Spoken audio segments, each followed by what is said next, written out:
कहते हैं जीत के खातिर जुनून चाहिए। जीत के खातिर जुनून चाहिए, जिसमें उबाल हो ऐसा खून चाहिए।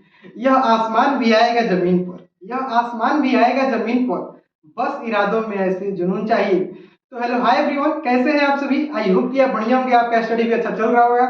तो हमारे साथ देखिए अमोद कुमार सिंह है, जो हमारी संस्था की क्लास 10 के टॉपरों में एक है। इनसे अब कुछ बातों को करेंगे कि कैसे आप पढ़े थे कि मतलब बोर्ड एग्जाम में टॉपर आ गए थे। तो इनसे कुछ जो भी बच्चे इस बार परीक्षा देंगे, यह वीडियो उनके लिए है, क्योंकि इस वीडियो से आप कुछ सीख सकते हैं कि कैसे पढ़े कि टॉपर हम भी बन जाए। तो सबसे पहले स्वागत है आपका। हेलो, मैं अमोद कुमार सिंह, ग्राम रूपीगंज, थाना कटिया, जिला गोपालगंज, बिहार। चलिए, सबसे पहले इनसे हम पूछना चाहेंगे कि ये क्लास 10 में मतलब इनके क्लास में कितने छात्र थे और इन सभी छात्रों में कैसे स्टूडेंट थे। यानी इनका मतलब जो कोचिंग या स्कूल में रिजल्ट होता था, यानी मासिक परीक्षा होता था, उनमें इनका नंबर मतलब कैसा आता है, यानी पढ़ने में कैसे थे। सबसे पहले यह जानेंगे इनसे। हमारे क्लास में लगभग 50-60 बच्चे थे, जिसमें हमारा रैंक यही 5 के नीचे ही रहता था। यहाँ जो परीक्षा, यहाँ हर एक महीना में परीक्षा होता है, एक मासिक परीक्षा होता है। उसमें हमारा रैंक एक एक और 5 के बीच में ही रहता था। जी बहुत, यानी मतलब इनकी बातों से लगता है कि ये मेहनत करते थे। तो सबसे पहले हम आपसे जानना चाहेंगे कि आप मतलब घर पर कितना घंटा पढ़ते थे, यानी कितना आप पढ़ते थे एवरेज, मतलब औसत कितना घंटा। 4 से 5 घंटा बस जो पढ़ते थे, रेगुलर। एक दिन नहीं, लेकिन रेगुलर रोज पढ़ते थे, जितना पढ़ते थे रोज। जी, आप इनसे यह सीख सकते हैं कि आप कम ही पढ़िए लेकिन रेगुलर पढ़िए। यानी 2 दिन पढ़े 4 दिन अपसेंट, तो ऐसे कुछ नहीं होता है। यानी 2 घंटा ही पढ़िए लेकिन डेली पढ़िए, तभी जाके कुछ ना कुछ आप कर पाएंगे। थोड़ा पढ़िए, डेली पढ़िए। आपसे हम आगे यह जानना चाहेंगे कि आप जब पढ़ते थे उसमें मोबाइल का यूज कितना करते थे। यानी आजकल बच्चे मतलब गार्जियंस कह देते हैं कि हम ऑनलाइन पढ़ रहे हैं और छुपके छुपके गेम भी खेलते हैं और यूट्यूब पे अपना अलग टाइप का डांस ये सब वीडियो देखते हैं, फिल्म देखते रहते हैं। तो आप मोबाइल का यूज कितना करते थे, आप बताइए उन बच्चों को जो इस बार एग्जाम देने वाले हैं। हम हमारे पास क्लास 10 में जब थे तो हमारे पास साफ ही मोबाइल नहीं था। जब हम एकदम लास्ट में जब आया, 11 की 12वां महीना आया, तब हमको मोबाइल मिला। क्योंकि वहाँ गोपालगंज हम लोग परीक्षा देने जाते गए थे, तो वहाँ से फोन उन घर आए या जाए, बस हमको लास्ट में ही मिला था। शुरू में हमारे पास कोई मोबाइल वोबाइल नहीं था। जितने भी गार्जियन या बातें सुन रहे थे, आप इनसे स्पष्ट या जान सकते हैं कि इन्होंने बिना मोबाइल का प्रयोग करके टॉपर लिस्ट में अपना नाम ले लिया। यानी यह सेल्फ स्टडी पर विशेष ध्यान दिया। आजकल बच्चे मोबाइल के नाम पर गार्जियन को बेवकूफ बनाते हैं। मोबाइल देखते हैं, बोलते हैं स्टडी कर रहे हैं। तो इनसे सीखिए, बिना मोबाइल के मतलब परीक्षा में टॉपर लिस्ट में आ गए। यानी इन्होंने लास्ट के कुछ महीनों में ही मोबाइल का यूज किया था, हल्का फुल्का ऑनलाइन, क्योंकि स्कूल या कोचिंग में 2-4 10 दिन पहले विदाई होता है। और उसी मतलब 2-4 दिन पहले इन्होंने कुछ मोबाइल का यूज किया था और सेंटर पे तो आज मोबाइल ले गए थे, लेकिन उसके अलावा कोई मोबाइल का यूज नहीं किया था। चलिए आगे हम हमसे यह जानना चाहते हैं कि आप जो पढ़ते थे उसमें आपका जो फेवरेट सब्जेक्ट था और सबसे कठिन और सबसे भारी सब्जेक्ट कैसे पढ़ते थे। मान लीजिए जो आप जो भी सब्जेक्ट आपका कठिन था सबसे, उसको आपने कैसे मैनेज किया।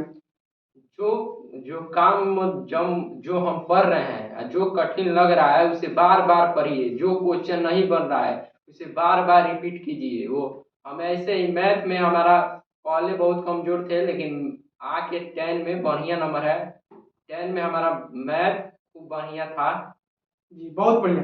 इन्होंने कहा कि जो भी सब्जेक्ट आपको कमजोर है, यानी जिस भी सब्जेक्ट पर विषय पर आपको डाउट होता है, तो उस टॉपिक को आप लिख के पढ़ने की कोशिश करिए। यानी इनको भी जो भी सब्जेक्ट इनका कमजोर था, उन्होंने उस पर विशेष ध्यान दिया, उसको बार बार पढ़ा, तब जाके कहीं ना कहीं ये अच्छा स्कोर कर पाए। तो आगे हम ये आपसे जानना चाहते हैं कि आप जब पढ़ते थे उसमें दिक्कत क्या क्या आती थी। जैसे आजकल बच्चों का दिक्कत होता है कि हम पढ़ते हैं, याद जो करते हैं वो भूल जाते हैं बार बार। यानी कोई भी टॉपिक है हम पढ़ते हैं और बार बार भूल जाते हैं, तो आपने उसको कैसे मैनेज किया था, यानी याद करने वाली चीजों को कुछ बताइए। हम जो हमारा जो याद करने का समय था वो सुबह में था। 3 3 या 4 बजे उठते थे और 1 से 1.5 घंटा जो सुबह में पढ़ना था उसी टाइम याद करते थे। और जो सुबह में मैं याद करता था वो काफी समय तक याद रहता था। देखिए बहुत बढ़िया। इन्होंने कहा कि जितना भी याद करने वाली चीजें हैं, हम उसको सुबह उठकर यानी अर्ली मॉर्निंग पढ़ते थे।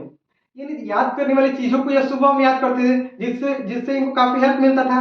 क्योंकि सुबह सुबह की याद की गई चीजें मतलब लंबे समय तक याद रखती है, जल्दी भूलती भी नहीं है। तो सुबह उठते थे, अपना स्टडी करते थे। तो सबसे पहले ये बताइए कि आप डेली लगभग कितना घंटा पढ़ लेते थे कि आप ऐसा कर पाए? डेली फिर नहीं, 4 से 5 घंटा बस। मतलब 4 से मतलब सुबह कितना पढ़ते हैं, शाम कितना पढ़ते हैं, सभी सभी बच्चों को बताइए आप। सुबह कम से कम 1 से 1.5 घंटा था। और शाम को आप कितना पढ़ते थे? शाम को यही 3 साढ़े 3 घंटा। देखिए बहुत बढ़िया। यानी इन्होंने कहा कि हम सुबह मतलब 1 से 1.5 घंटा और शाम को 3 घंटा के आसपास ये पढ़ते थे और डेली पढ़ते थे। सबसे बड़ी आपसे सीखने की काम यह है कि आप जो भी काम कर रहे हैं उसको डेली करिए, क्योंकि अपसेंट करिएगा तो डायरेक्ट आप 21 दिन पीछे चले जाते हैं। अगर कोचिंग में भी आप 1-2 दिन अपसेंट करिएगा तो सीधे आप 21 दिन पीछे चले जाते हैं। तो आपको अपसेंट नहीं करना है, डेली ऑनलाइन पढ़ना है। और बहुत सारे ऐसे बच्चे होते हैं देखिए जो कोचिंग में मतलब 2-4 दिन आते हैं, 2-4 दिन अपसेंट रहते हैं। तो आप कैसे पढ़ते थे? स्कूल जाते थे मतलब कोचिंग जाते थे तो कैसा अपसेंट की मतलब डेली जाते थे कि कभी-कभी नागा भी करते थे आप नहीं, बताइए? हमारा 10 में एक एक दिन भी absent नहीं है। कभी काल मतलब 1-2 दिन हो गया होगा जी, कोई जी। जरूरी काम से, लेकिन इस तरह एक भी दिन absent नहीं है। देखिए, उन्होंने कहा कि हम डेली पढ़ने आते थे, इसका कारण देखिए आज टॉपर लिस्ट में खड़े हैं। यानी आप अभी जितना भी तैयारी कर रहे हैं किसी भी क्लास का, तो उसको पूरे मन से ना करिए, क्या दिक्कत है आपको? डेली करिए, डेली पढ़िए। देखिए आज डेली पढ़ने का नतीजा है कि एक्सीलेंट कोचिंग सेंटर के टॉपरों में एक है इनका नाम। तो देखिए इनसे आप कुछ जो भी आप मतलब इनसे पूछना चाहते हैं आप कमेंट करके बता दीजिए। नेक्स्ट वीडियो में हम लेते आएंगे। जो भी इनसे आपको क्वेश्चन पूछना है आप कमेंट में टाइप करिए उसको। हम इनसे अगला वीडियो भी इनके साथ एक और कर लेंगे।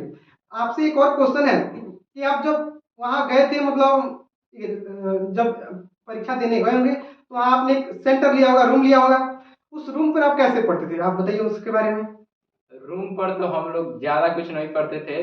हम लोग के पहले एक एक दिन पहले ही सर फोन कर कर कहे कि ज्यादा पढ़ो जन, रात को एकदम निश्चिंत सो, क्योंकि परीक्षा में जाते वक्त कोई नींद वोंद का इसका कोई भय नहीं रहेगा। तो इसलिए हम लोग रात को कुछ ज्यादा नहीं पढ़ते थे।